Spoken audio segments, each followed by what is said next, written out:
Alright, what's up, familia? Welcome inside the Big Rig. Hope you guys are doing good. Keep your between the lines. Got your load secure. Alright, let's get into a scary trucker story.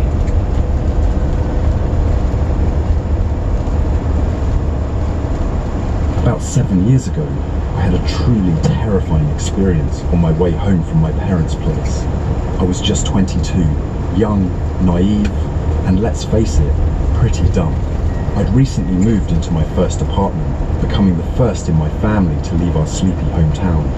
Every Sunday, I'd visit my parents to do laundry and enjoy a family dinner. My apartment was about a 45-minute drive away, so I usually left around 6 in the evening. On this particular night, a relentless summer thunderstorm had been pouring rain all day. Just as I was getting ready to leave after dinner, my cousins showed up, so I stayed a few extra hours to catch up. It was around 10 at night when I finally left my mum's place, driving into the pouring rain. That night, for the first time since moving out, I faced something truly frightening. Okay, so she's not a trucker. She's just some young chick, man, visiting her parents. I never told anyone this, probably because I felt embarrassed. People always teased me about living alone as a single woman in a new place. Anyway, here goes. I left my parents' house around 10 at night, driving through a pouring rain. I was on the service road that leads out of town and eventually connects to the highway. As you leave town, the road narrows to one lane, right in front of a creepy old quarry where trains are loaded. It's a spooky place to be stuck if a train's crossing the road. After the tracks, the road widens back to 2 lanes and climbs a steep hill. As I approached the quarry, I saw the orange lights of a big rig parked in the lot. The rain was coming down so hard, I couldn't see the driver clearly until I was almost on top of them. Just as I could make out the trucker, they pulled out onto the road. I had to slam on my brakes to avoid hitting their trailer. My car skidded on the wet road before I regained control. Now I was stuck. I was still rattled from the near miss with the truck. I kept a good distance behind him as we crossed the train tracks and started up the steep hill. Alright, so it's raining hard, and I get what she's saying when she says that she's stuck, right? But she explained that after the tracks starts going uphill, so you want to be in front of the truck, because if not, then you're just going to go as slow as the truck is going to be going up the hill. Even though the road divided into 2 lanes uphill, he was driving right in the middle. I figured he just hadn't noticed, so I followed slowly, keeping my distance. Once we reached the top of the hill and the road leveled out, he finally moved to the right lane. I was relieved. I started to pass him, but as soon as my car was ahead of his truck, he suddenly swerved behind me and flashed his high beams. Usually, flashing lights means someone wants you to turn on your headlights, but mine were already on. I checked them again, confused.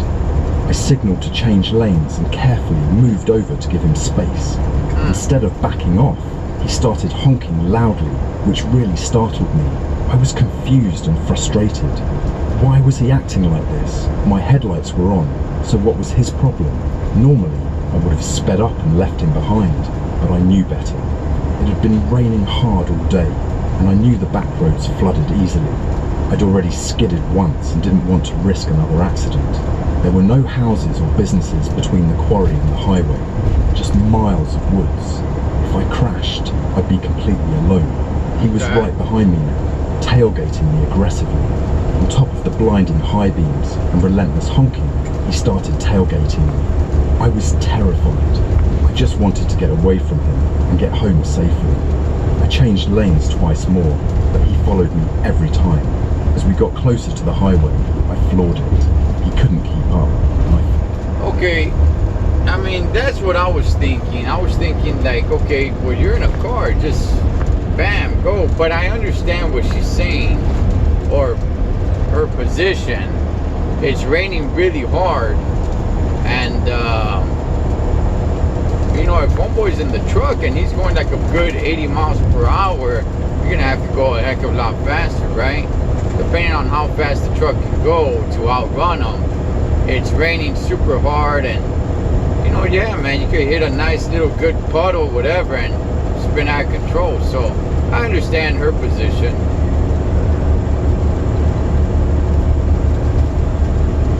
Finally lost him. I was a complete mess. The only exit before the highway went into a small town. Alright, so she I could have lost. stopped there to calm down, but I just wanted to get home. I sped past the exit. Once I couldn't see the town anymore, I started to feel calmer. I managed to grab my phone from my purse and put it on my lap, hoping the rain would let up soon. I was still really scared. There weren't many cars on the highway, mostly just trucks. I was driving in the middle lane when the truck next to me started honking loudly and moved into my lane, forcing me over to the far left lane. He kept coming towards me, almost pushing. Okay, wait. The same truck? Alright, they didn't specifically say if it was the same trucker or the same truck or not. It was just said that there was hardly any cars, just trucks. Me off the road. I sped up and moved back into the middle lane, right in front of him. I slowed down until I was beside the truck cab.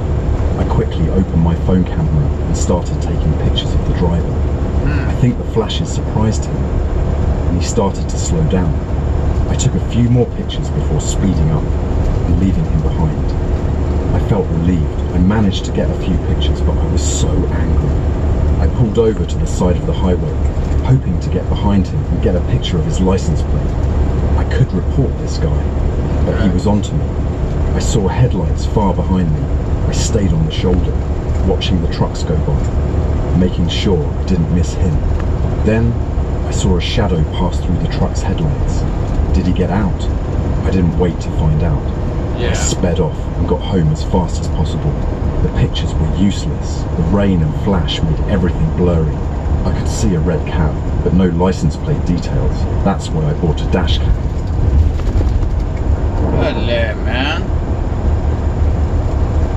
Ah, it's like the movie Duel. Yeah, so I'm assuming it was the same truck. But yeah, nonetheless, man. Yeah, homie, there's some drivers out there, some truckers out there, Holmes, where it's you know, they're a little lost in the head. So definitely gotta watch out, man. Definitely gotta watch out. But glad everything worked out for her. Got home safely, and maybe now next time she'll, even if cousins come to visit, she'll be like, hey, you know what, I'm out of here anyway. You know, I ain't trying to go through that again. But alright, as always, familia, live your life like you're on the road. Be aware of your surroundings and always keep a safe distance. Blood, make sure you live below teammates, fam. Until next time, this is Ed the Joe Trucker. For now.